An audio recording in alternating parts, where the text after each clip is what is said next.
ரசூல் ஸல்லல்லாஹு அலைஹி வஸல்லம் சொல்றாங்கடா, இன்ன லிகுல்லி அமலின் ஷிர்ரத்தன், ஒவ்வொரு அமலுக்கும் ஒரு வேகம் உண்டுன்னாங்க ரசூலா.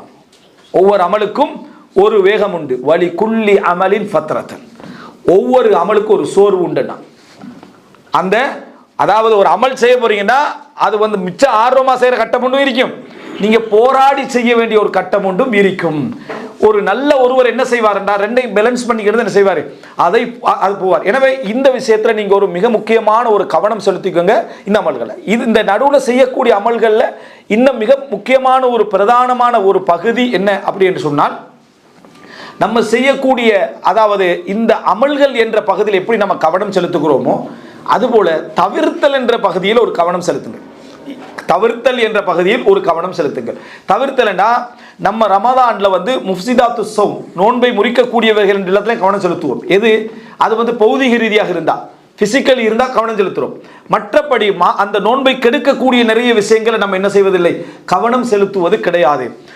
அதாவது ரமலானை சொல்லுவாங்க எப்படின்னா, மற்ற மாதங்களை பொறுத்த வரைக்கும் நீங்க பாவங்களை கொஞ்சம் கொஞ்சமா போராடி போராடி போராடி களைகின்ற மாதம். ரமலானை பொறுத்த வரைக்கும் சத்திர சிகிச்சை செய்கிற மாதம். அப்படின்னா என்ன, ஆப்ரேஷன் ஃபுல்லா வலியோட வழியாக ரத்தம் வடிய வடிய அந்த பாவத்தை களைஞ்சி எடுத்துட வேண்டிய மாதம். அப்படிப்பட்ட ஒரு மாதத்தில் இருந்து கொண்டு அதை என்ன செய்யலாது, தடவி கொடுத்து கொண்டிருக்கக்கூடிய மாதம் உண்டல்ல. அப்படின்னா அந்த நேரத்தில் நீங்க எந்த பாவமாக இருந்தாலும் உங்களுக்கு அல்லாஹ் தந்திருக்கக்கூடிய ரமலானிய ஆர்வத்தை வைத்து முழுமையாக இந்த ரமலான்ல நான் ரமலானை கெடுக்கக்கூடிய எந்த பாவங்களையும் என்ன செய்வதில்லை என்றதை மிக உறுதியாக, கொஞ்சம் கொஞ்சமா இல்லை, இந்த 30 நாள்லையும் முழுமையாக எந்த பாவங்களையும் நான் செய்வதில்லை என்று முழு உறுதி என்ன செய்யணும், எடுக்கணும். முழு உறுதி எடுத்தால், அதாவது உங்களோட வாழ்க்கையில் என்னென்ன பாவங்கள் இருக்கு அத்தனை பாவங்கள் எதையும் ரமலானை கெடுக்கக்கூடிய அமைப்பில் நான் செய்வதில்லை என்று எடுக்கணும். அதுக்கு மிக பொருத்தமான ஒரு சப்ஜெக்ட் என்ன அப்படின்னு சொன்னால், நீங்க உங்களை ஆய்வு செய்து கொள்வதற்கு, நான் சரியாக இருக்கிறேன் என்று சொல்வதற்கு அந்த புறம் பேசுவதை தவிர்த்துக் கொள்ள. புறம் பேசுறதை நீங்க தவிர்த்து மட்டும் பாருங்க. அது வந்து என்னது, அது சொல்றது என்னது, அதாவது இந்த ஹத்வத் இப்லீஸ் வச்ச காலடி தான் அது. அதை நீங்க எடுத்து பாருங்க, அதோட சேர்ந்து நிறைய பாவங்கள் போயிடும். ஆனா ஒரு சோதனையை சந்திப்பீங்க. நீங்க தவிர்க்க நினைச்சாலும் சூழல்ல உள்ளவங்க பேச நினைப்பாங்க. நீங்க பழக்க தோஷத்துல இருக்கிறதால பேசினது புறமாண்டு உங்களுக்கும் தெரியாம பேசிடும். வணங்கிட்டா பேசியது புறமாண்டு உங்களுக்கும் தெரியாத ஒரு கட்டம் வரும். எல்லாம் முடிஞ்ச போது தான் பேசின ஃபுல்லா புறமா தான் என்னது, அப்பதான் உங்களுக்கு விளங்கும். இந்த மாதிரி ஒரு கட்டமாக இருந்தா நீங்க என்ன தெரிஞ்சுக்கணும்னு சொன்னா, ஒருத்தர் புறம் பேசுறாரு, பேசாதீங்க என்று சொல்வதை அவர் அதீத பிரசங்கித்தனமாக திடீரென எடுப்பார் என்கின்ற சூழ்நிலை உங்களுக்கு இருக்குமா இருந்தா, நீங்க எந்த பதிலும் சொல்லாதீங்க, அதை ஆதரிக்காதீங்க, அல்லது வார்த்தையில மும்மண்டு கூட என்ன செய்யாதீங்க, அதுக்கு சப்போர்ட் பண்ணாதீங்க, அமைதியாயிருங்க. ஒரு நாள் போக 2 நாள் போக அவரே சில பொழுது என்ன புறம் பேசாமிக்கிறது முடிவெடுத்துக்கிறீங்களோ அப்படின்னு ஒரு கேள்வி கேட்பாரு. அதுல நீங்க அமைதியாயிருங்க, அதை சிரிச்சு இதாக்கிறவான், அது வேற கதைக்கு மாத்துங்க. கொஞ்சம் ஒரு போராட்டத்தை என்ன நீங்க செய்து பாருங்க, தீமைகளை தவிர்த்தல்ன்றது. எனவே இந்த முதல் பகுதியில் நீங்க எடுத்து, அதாவது ரமலானுக்காக தயார் நிலை ஆகுதல் என்ற பகுதியும், அந்த தயார் நிலையை பற்றி நம்ம முஹாசபா செய்கின்ற என்ற பகுதியும், நடுவில் நம்ம செய்யக்கூடிய அமல்கள் என்ற பகுதியும், தவிர்த்தல் என்ற பகுதியும், இது மிக முக்கியமான முதல் அம்சமாக, முதல் பாயிண்டாக நீங்க விளங்குங்க. இரண்டாவது அம்சம், இதெல்லாம் நிறைய விரிவான உதாரணங்களோடு சொல்ல வேண்டியது, என்றாலும் அந்த அடிப்படைகளை சொல்லிடுறேன்.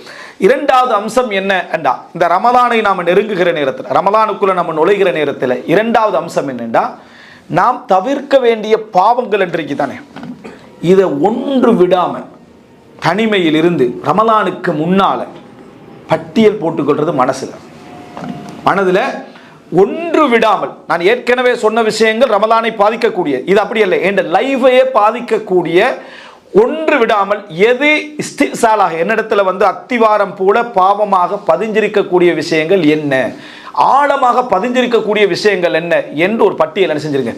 ஒன்று விடாமல் சிறிய எண்ணங்கள்ல இருந்து, நாவுகளால் செய்கின்றவைகள் இருந்து, உடலால் செய்கின்றவைகளில் இருந்து, மற்ற பொருளாதார மற்ற விஷயங்களால் செய்கின்ற பாவங்கள் இருந்து ஒன்று விடாமல், தபாசீல்கள் அல்ல, விரிவாக அல்ல, இந்த பாவம் இந்த பாவம் இந்த பாவம் என்று தனியாக சைத்தானை பொறுத்த வரைக்கும் நீங்க தௌபா செய்யறதுக்குள்ளாலே உங்களை பாவத்துக்கு கொண்டு போய்த்துருவான். சரியா?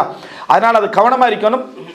எந்த காத்திரத்துக்கும் இடவழி பெரிய இந்த பாவத்தை எப்படியெல்லாம் செஞ்சேன் விரிவா போகாம இந்த பாவம் என்றது நான் செஞ்சுக்கிறேன், இந்த பாவம் பிழையானது, இது என்கிட்ட வளமையா இருக்குது என்ற ஒரு பட்டியல் எடுத்து இது படிப்படியாக களைகின்ற மாதம் அல்ல, இதை முழுமையாக நான் என்ன செய்வேன், அதாவது களைந்து கொள்வேன் அப்படி என்கின்ற ஒரு இதை எடுத்துருங்க.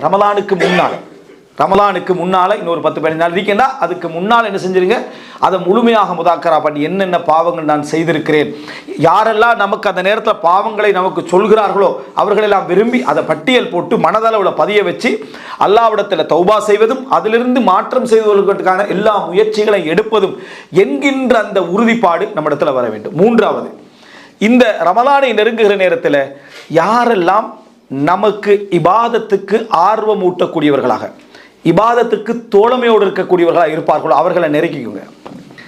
யாரெல்லாம் இந்த இபாதத்துக்கு இடைஞ்சலாக இருப்பாங்க, யாரெல்லாம் பாதிப்பாக இருப்பார்கள் என்பதை அவர்களுக்கே விளங்காமல் அவர்களை விட்டு தூரமாயிரும். இல்லை என்றால் கெட்ட நண்பர்கள் என்னது அந்த அதாவது ஒரு மனிதர் இருந்தால் அந்த நண்பருடைய மார்க்கத்தில் தான் இவர் என்ன செய்வார் இருப்பார். அப்போ அவருடைய வளமைக்கு நாங்கள் நிர்பந்தமாக இணைய வேண்டி இருக்கும்.